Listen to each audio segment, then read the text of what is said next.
የዘውትር አክብሮታዊ ሰላምታችን በያላችሁበት ይድረስ ወደ ሸገር ታይምስ ቤተሰቦች እንደምን አላችሁ? የሰዓቱ ዜናችን ነው ተጀመረ። እንደተለመደው አበይት ነጥቦችን አስቀድመን እናስታውቃችሁ። ጠቅላይ ሚኒስትር አብይ አህመድ በቪየትናም ያካሄዱት የሚገኘው ጉዞ ወሳኝ ምስጢሮች ምንድናቸው? ጠቅላይ ሚኒስትሩ ከሲንጋፖር የኮሪደር ልማት እንደተማሩት ሁሉ ከቪየትናም ሊወስዱ የሚገባቸው ልምዶች ምንድናቸው? በጠቅላይ ሚኒስትሩ የቪየትናም ጉዞ ዙሪያ የተሰጡ አስተያየቶችን ዜናችን ይመለከተዋል። ከምዕራቡ መሪዎች ጋር እንደዛም ስምምነት የሌላቸው የኤርትራው ፕሬዝዳንት ኢሳያስ አፈወርቂ ከአሜሪካ መንግስት እጅግ ያልጠበቁትን መርዶ ሰምተዋል። በአስመራ የሚገኘው የአሜሪካን ኤምባሲ ሊዘጋ ነው። ቀጣይስ ምን ይፈጠራል? ሌላኛው የዜናችን ትኩረት ይሆናል። የፋኖ ኃይሎች ከሳምንት በፊት በባህር ዳር ከተማ በተካሄደው የሀገራዊ ምክክር ኮሚሽን አጀንዳቸውን እንዳስገቡ ይፋ ሆነዋል። የምክክር ኮሚሽኑ ኮሚሽነር ፕሮፌሰር መስፍን አርአያ የፋኖ ኃይሎችን በተመለከተ ይፋ ያደረጉትን ሚስጥር እንመለከታለን። በአዲስ አበባ ከተማ በሁሉም አካባቢዎች የታክሲ መጫኛና ማውረጃ ስፍራዎች ላይ የተሰማሩ በሺዎች የሚቆጠሩ ተራ አስከባሪዎች ከስራቸው ሊሰናበቱ የሚሉ መረጃዎች እየወጡ ነው። ይህንን ተከትሎ በዚህ ስራ ዘርፍ ላይ ህይወታቸውን የመሰረቱ በርካታ ወጣቶች ስጋት ላይ ናቸው። የከተማ አስተዳደሩን አዲስ ውሳኔ በተመለከተ የተሰሙ ጉዳዮች ምንድናቸው? እንመለስበታለን። ሌሎችም ጉዳዮች የዜናችን ትኩረት ናቸው። እንደተለመደው እያደመጣችሁን አብራችሁን ቆዩ። ወደ ቀዳሚ ጉዳያችን እናምራችሁ።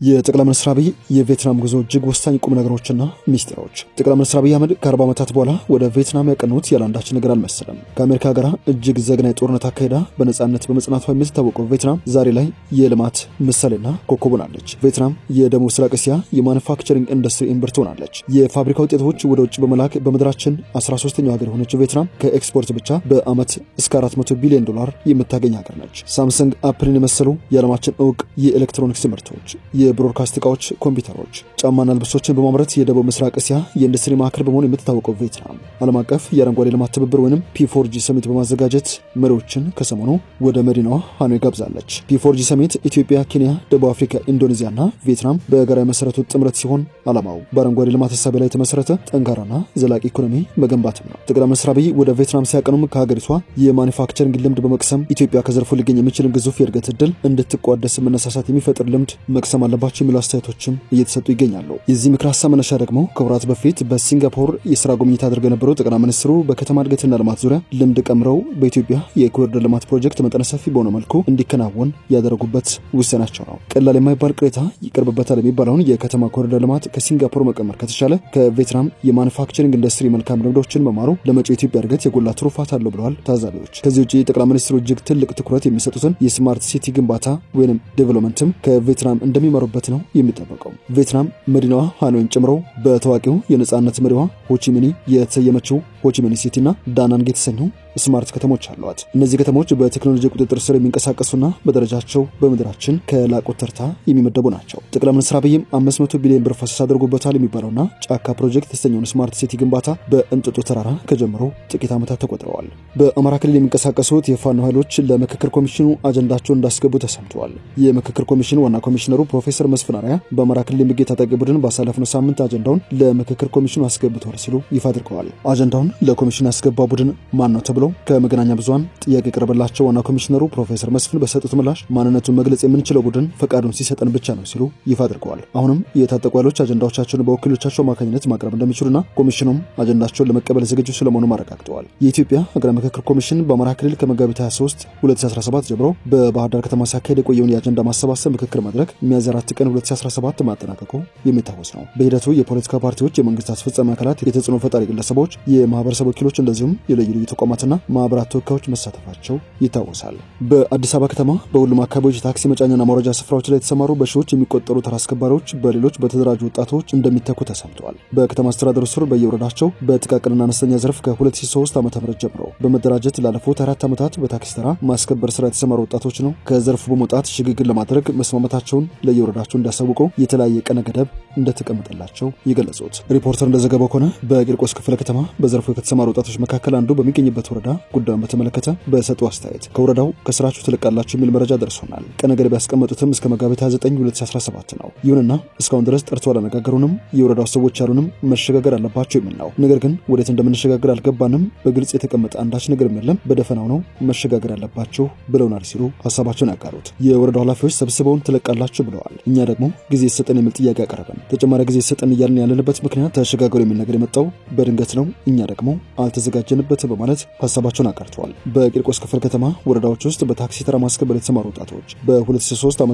ስራ በጀመሩበት ዓመት ወረዳዎቻቸው ስለ አፈጻጸማቸው ክትትል ያደርጉና ስራቸውን እንዲያሻሽሉ ስልጠናዎች ይሰጧቸው እንደነበር፣ ገንዘባቸውንም እንዲቆጥቡ ያበረታቱና የአፈጻጸም አቅጣጫም ያስቀምጡ እንደነበር ገልጸዋል። ይህ እንቅስቃሴ በቀጣይ ዓመታት አለመቀጠሉን ሲያስረዱ ከዚያ በኋላ ማንም ዞር ብሎ ያየን አካል አልነበረም በማለት ገልጸዋል። የሰዓቱ ዜናችን እየተደመጠ ይገኛል። ወደ ሌላኛው ጉዳያችን እናምራችሁ።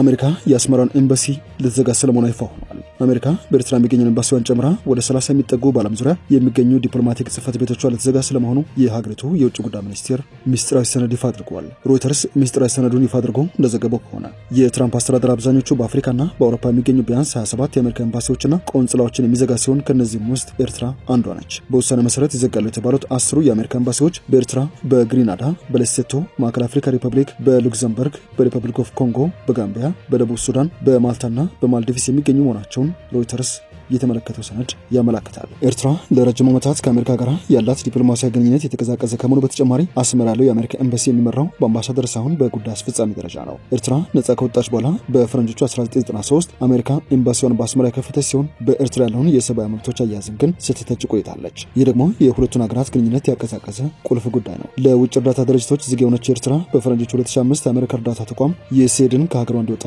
ማድረጓም ይታወሳል። በሁለቱ ሀገራት መካከል በነበረው የዲፕሎማሲ አለመግባባት ምክንያት የአሜሪካ ኤምባሲ ከአስመራ ይሰጥ የነበረውን የቪዛ አገልግሎትም አቋርጧል። ጠቅላይ ሚኒስትር አብይ አህመድ ወደ ስልጣን ከመጡ በኋላ በኢትዮጵያና ኤርትራ መካከል ሰላም ሲወርድ በኤርትራና በአሜሪካ መካከል ያለው ግንኙነት ግን መሻሻል አሳይቶ ነበር። ያም ሆኖ ኤርትራ ሰራዊቷን ወደ ትግራይ ክልል በማስገባት ከኢትዮጵያ መንግስት ጎን ሆና በሰሜኑ ጦርነት መሳተፏን ተከትሎ አሜሪካ ተቃውሞ ከማሰማት አልፋ በኤርትራ ባለስልጣናትና ተቋማት ላይ ማዕቀብ ጥላለች። አሁን የአሜሪካ ውጭ ጉዳይ መስሪያ ቤት በኤርትራ የሚገኘውን ኤምባሲውን ለመዝጋት የያዘውን እቅድ ተግባራዊ የሚያደርግ ከሆነ የሁለቱ ሀገራት ግንኙነት በርቀት ወይንም በሶስተኛ ወገን እንዲከወን የሚገደድ ይሆናል። በተጨማሪም ከሚዘጉት 17 የአሜሪካ ቆንስላዎች መካከል ከ12 የሚበልጡት በአውሮፓ የሚገኙ ናቸው። ቀሪዎቹ በደቡብ ኮሪያ ቡሳን፣ በደቡብ አፍሪካ ደርባን፣ በኢንዶኔዥያ ሜዳን፣ እንደዚሁም በካሜሩን ዱዋላ የሚገኙ ናቸው። ከሚዘጉት ኤምባሲዎችና ቆንስላዎች ባሻገር ኤምባሲና በርካታ ቆንስላዎችን በመያዝ ግዙፍ የዲፕሎማቲክ ስራ በሚከናወንባቸው እንደ ጃፓንና ካናዳ ያሉትን ተልእኮች በማዋሃድም መጠናቸውን የመቀነስ ሀሳብም አለ። በተጨማሪም ሰነዱ ከፍተኛ ወጪ ማስወጣትም ውድ የዲፕሎማሲ ተልእኮ የተመደበባቸው ናቸው ያላቸውን በሞቃዲሾ ሶማሊያና በኢራቅ ያሉ የዲፕሎማሲ አባላትን መጠን የመቀነስ ሀሳብም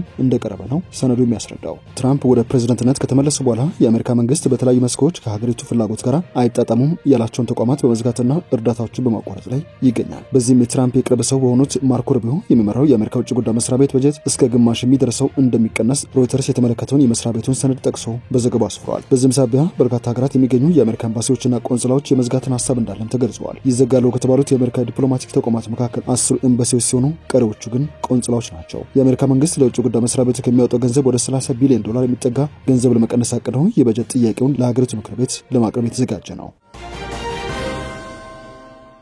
ወደ መጨረሻ ጉዳያችን እናምራችሁ። ብሔራዊ ባንክ የ70 ሚሊዮን ዶላር የውጭ ምንዛሬ ጨረታ በነገው ዕለት እንደሚያካሂድ ተሰምቷል። ባንኩ ቀጣዩን በየሁለት ሳምንቱ የሚካሄደውን የውጭ ምንዛሬ ጨረታ በነገው ዕለት ሐሙስ ሚያዝያ 9 ቀን 2017 እንደሚያካሂድ ዛሬ ይፋ ያደረገው መግለጫ ያሳያል። በዚህ ጨረታ የሚቀርበው ጠቅላላ የውጭ ምንዛሬ መጠን 70 ሚሊዮን የአሜሪካ ዶላር ስለመሆኑ ባንኩ ይፋ ያደረገው መረጃ ያሳያል። ፍላጎት ያላቸው ባንኮች በተሰጡ መመሪያ መሰረትም በጨረታው ላይ እንዲሳተፉ ጥሪ ቀርበዋል። ወደ ሸገር ታይምስ ቤተሰቦች የሰዓቱ ዜናችን አበቃ። ስላደመጣችሁን አመሰግናለሁ። በያላችሁበት ሰናይ ጊዜ።